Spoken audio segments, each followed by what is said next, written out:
today's gospel here. The kingdom of God will be taken away from you and given to a people that will produce its fruits. So the call to produce fruits. Now, this is Friday of Lent, and one of the disciplines of Lent, let's review. What are the 3 disciplines that we should all be doing? Prayer, fasting, and almsgiving. Very good. Now, today in a special way, Friday, we focus on the exercise of fasting. We also pray and we do almsgiving, but I want to focus a little bit about fasting, and just a very practical strategy that makes the fasting helpful. So first, just a reminder, fasting should be just one meal with 2 small ones to accompany it, no meat. Now, if you may be excused because of age, still find some way to fast. Not perhaps from food, but perhaps from other ways of fasting. Now, by fasting, it's not fasting from things that are bad. You should not be doing things that are bad. That would be avoiding sin. So fasting implies that you're going to fast from things that are good. There's nothing wrong with them, but you're going to make an effort to fast from something that is already good. So, for example, we fast from eating meat. There's nothing wrong with eating meat, but it's a special sacrifice we do. If in your case you're exempt from fasting from food, consider other things you can fast from. Things that are good, but perhaps you could do something better with that time, the resources that you spend doing that thing. But going back to the practical way to help in fasting, in the spirit that this weekend we're going to be doing some cleaning. I don't know if it happened to you, I'm sure it has, that when you're caught up in doing something like cleaning, and let's say it's a big project of cleaning, like we hope to do this weekend, already you could hear the pressure washing machines, and then tomorrow will be the painting, there'll be raking leaves. There's a lot of work that needs to be done. When you get caught up in a work that is pretty intense and bigger than perhaps you could do in 1 or 2 days, think about one big project. How when we get focused on that project and getting it done, we're so caught up in it that we may even forget to eat.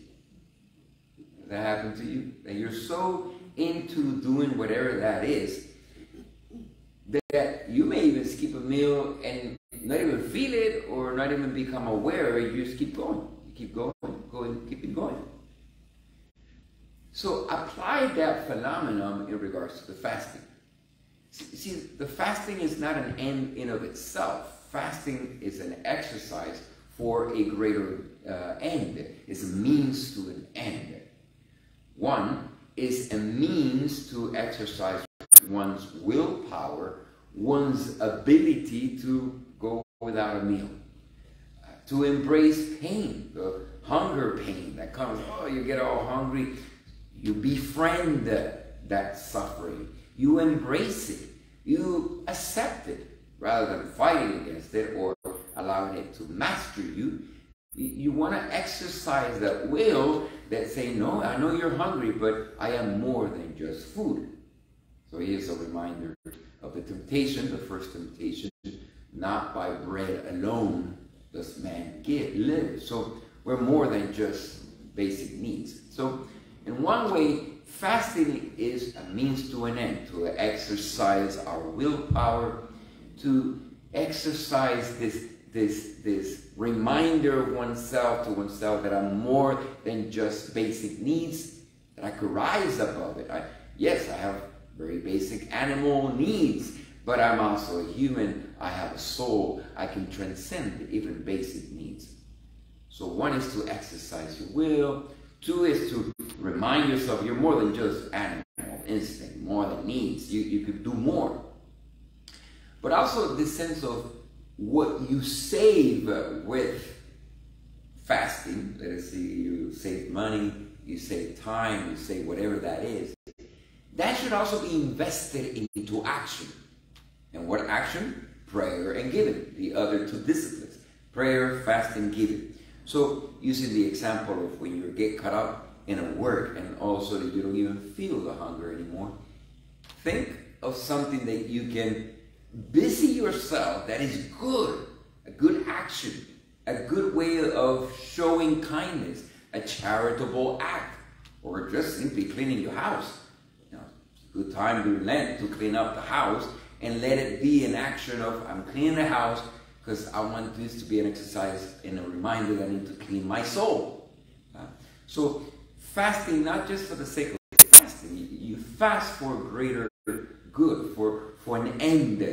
Fasting is not an end of it itself, but a means for a greater end. So today, as you fast, consider, what could I busy myself with? And not just for the sake of getting busy so that you don't get hungry, but make it something of a prayer. When you pray today, okay, Lord, is there something you've been asking me to do that I've been postponing? And with this fasting, I could use that time and energy as to do that and make it part of my Lenten journey.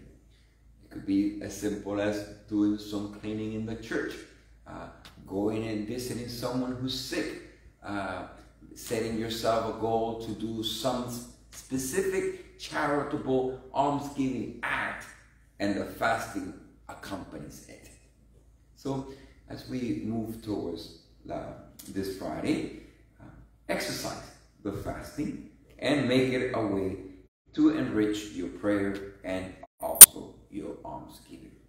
Now, I want to end with the gospel once again. It says, the kingdom of God will be taken away from you and given to a people that will produce its fruits. So hopefully your prayer, your fasting, and your giving is producing much fruit.